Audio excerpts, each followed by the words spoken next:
Here's old Claude again. I'd like to talk with you about the close relationship between teaching our children the way they ought to go and revelation from God. We have this set up very nicely in Genesis, the 18th chapter, verses 17 through 19. And the Lord said, "Shall I hide from Abraham what I am doing?" He's just about to destroy Sodom. "Since Abraham shall surely become a great and mighty nation, and all the nations of the earth shall be blessed in him.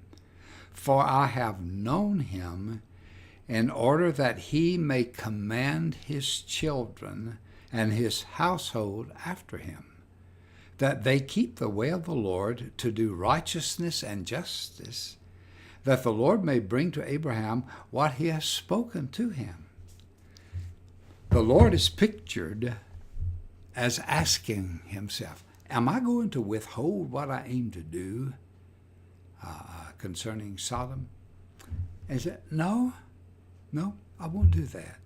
And he gives three reasons why he's not going to withhold showing what he's going to do. Number one, shall I hide what I'm going to do?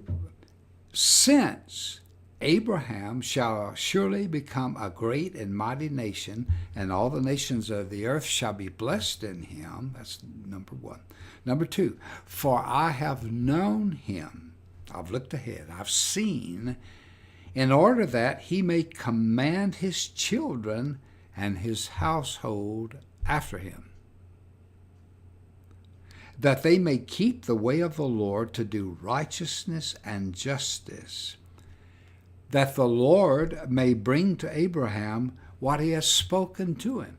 And I see that this business of teaching the children, commanding the children, is critical to what the Lord both wants to reveal to Abraham and what he wants to bring to him or upon him.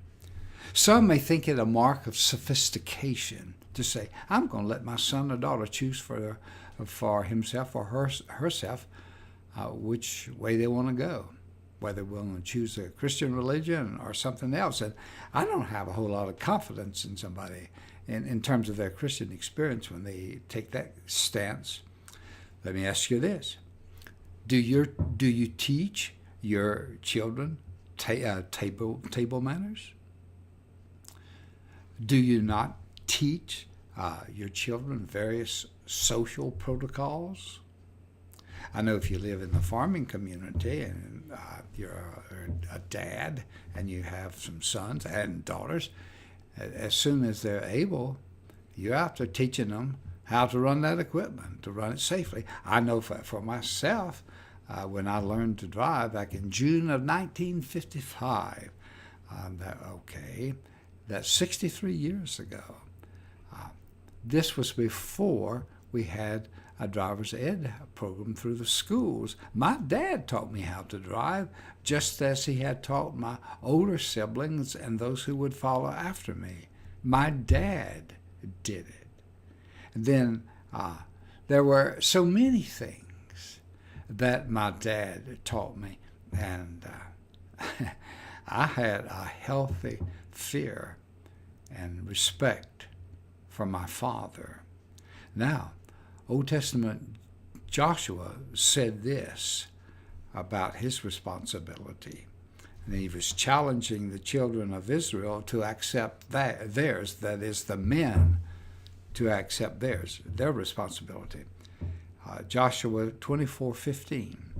And if it seems evil to you to serve the Lord, choose for yourselves this day whom you will serve, whether the gods which your fathers served that were on the other side of the river, that is the Euphrates River, or the gods of the Amorites in whose land you now dwell.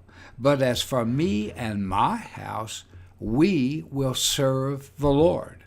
There was no option about it.